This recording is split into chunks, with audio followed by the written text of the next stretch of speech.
Conversar agora com o Caio Queiroz, ele é especialista em sustentabilidade e educação ambiental. Seja bem-vindo à Revista, tudo bem? Obrigado. Prazer te receber, viu? Obrigado. Tá aí uma bandeira que a gente levanta muito aqui no Revista e eu acho que cada vez mais a gente tem que entrar nesse assunto para que as pessoas, com ações simples do dia a dia, consigam mudar alguns hábitos, né? Porque assim como a gente tem o hábito de descartar, a gente pode criar o hábito de reutilizar, não é isso? Exatamente.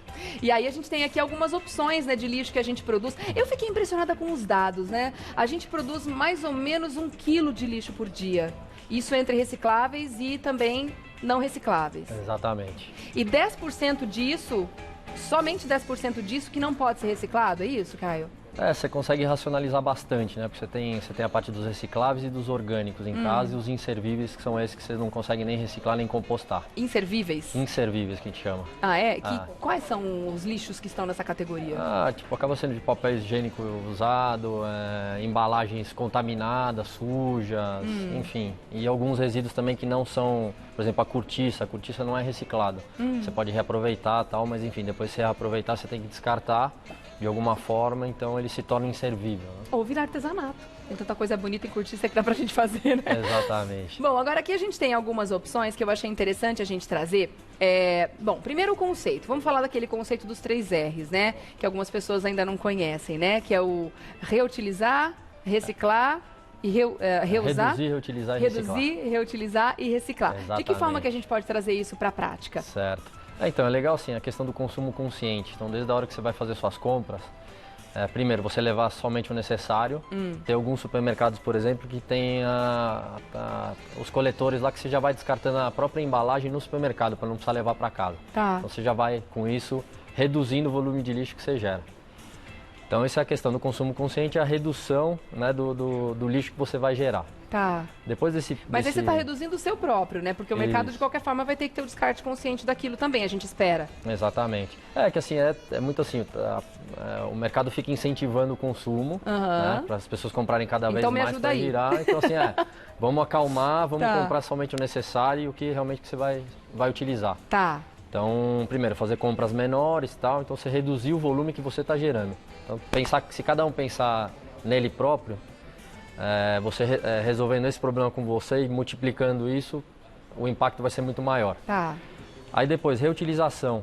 Esse ponto que você falou, bom, vamos usar a cortiça então em artesanato e tudo mais. Então depois que você usar as embalagens em casa, por exemplo, embalagem de requeijão, terminou, usa para guardar parafuso, por exemplo, enfim, ficar reutilizando, evitar o máximo de você descartar esses materiais, né, que são materiais, né, não são considerados lixo. Sim. E por fim, depois que você reduziu bastante e reutilizou esses materiais todos, aí sim você descarta para um programa de reciclagem para fazer essa matéria-prima ser reintroduzida no ciclo de produção. Tá. Então, da logística reversa, ele voltar a ser uma matéria-prima, um produto novo. Tá. Olha que interessante, né? Quer dizer, é toda uma mudança de ideia mesmo, né? Porque quando normalmente as pessoas fazem o quê?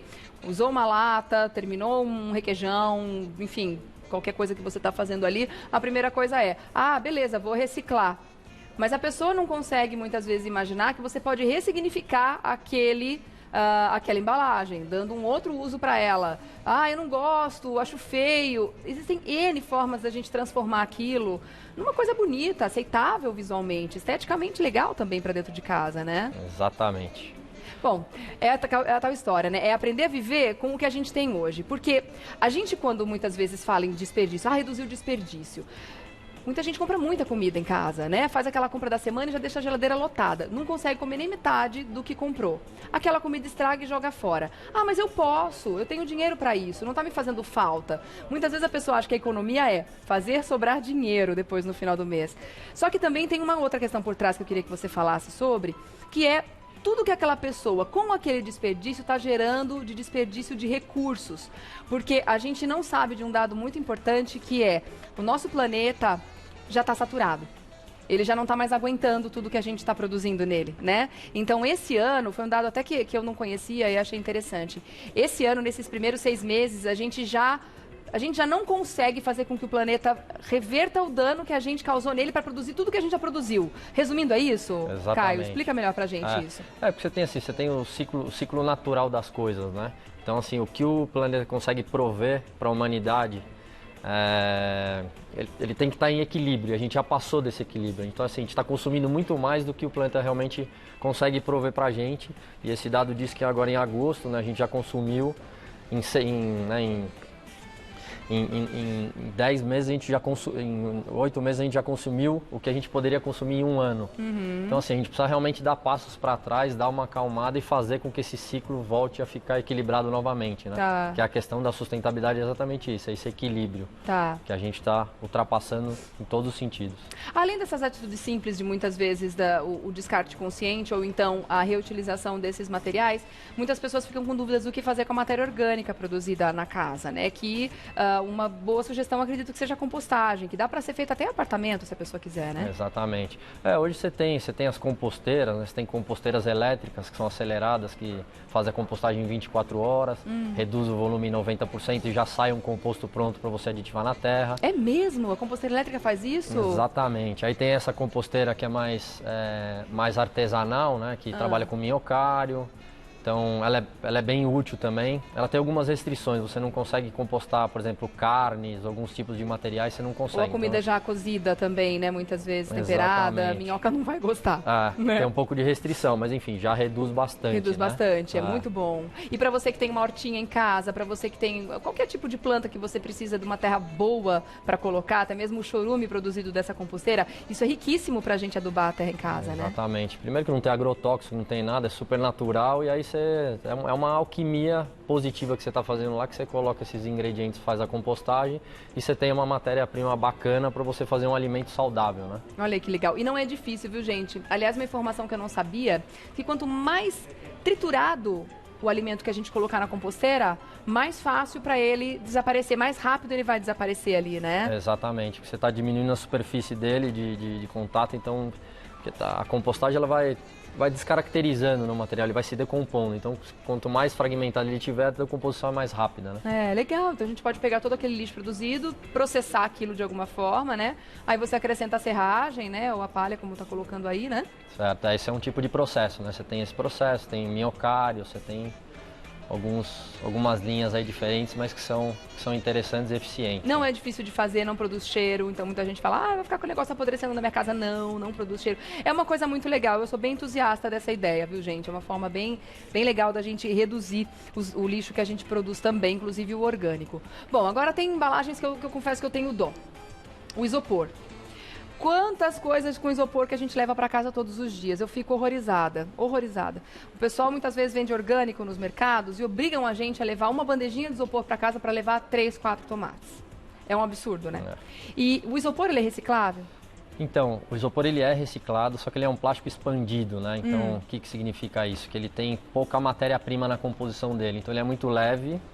E com isso a viabilidade de reciclagem dele fica comprometida. Tá. Então, por exemplo, você montar uma carga de isopor, né, aqueles fardos que você... Não é viável, ele é reciclável, mas ninguém recicla. Exatamente, porque financeiramente não é interessante. Isso. Então é difícil você dar a destinação para ele. Então é um material que a gente precisa inventar ideia assim para ressignificar ele, para não mandar para o lixo. Substituir esse material por outro tipo de embalagem, de papel cartonado, enfim. E tem substituições boas que a gente pode fazer para a gente encerrar no nosso dia a dia.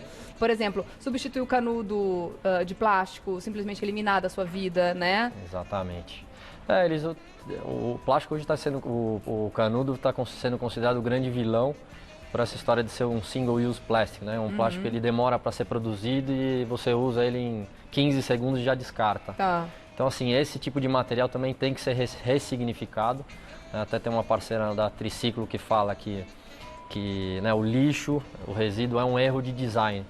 Então a gente tem que começar a usar outros tipos de materiais. Então tem aqueles canudos de alumínio, por exemplo, que são reaproveitados, enfim. Inventaram sem pensar no impacto, né? Exatamente. No passado. Bom, e o lixo eletrônico, né, gente? Que a gente não pode, diferente daquele que a gente joga que o e-mail fora, o lixo eletrônico que a gente produz controles, olha aí, a carga da impressora, as pilhas, tudo isso existe a forma correta da gente descartar. Então, se informe onde é o lugar mais perto da sua casa. Eu garanto a você uma coisa, a sua consciência vai ficar muito mais livre, muito mais tranquila, com você fazendo a coisa certa todos os dias, viu, gente? O nosso planeta precisa precisa e merece esse cuidado, porque a nossa casa, a gente só tem uma, até quando inventarem uma outra, espero que a gente não acabe com essa para precisar ir para outra. Então vamos pensar sobre isso, tá, gente? Caio Queiroz, especialista em sustentabilidade e educação ambiental, vou deixar aqui o contato para você acessar um site, mídiasustentável.com.br.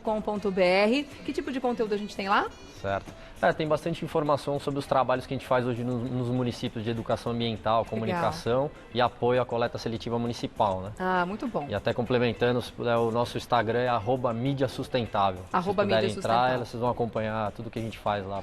Parabéns pelo trabalho. Então sigam também, @mídiasustentável. Obrigada, muito Caio. obrigado. Obrigado Até uma a você próxima, pela viu? oportunidade. Obrigada, foi um prazer. Obrigado. Vamos dar uma...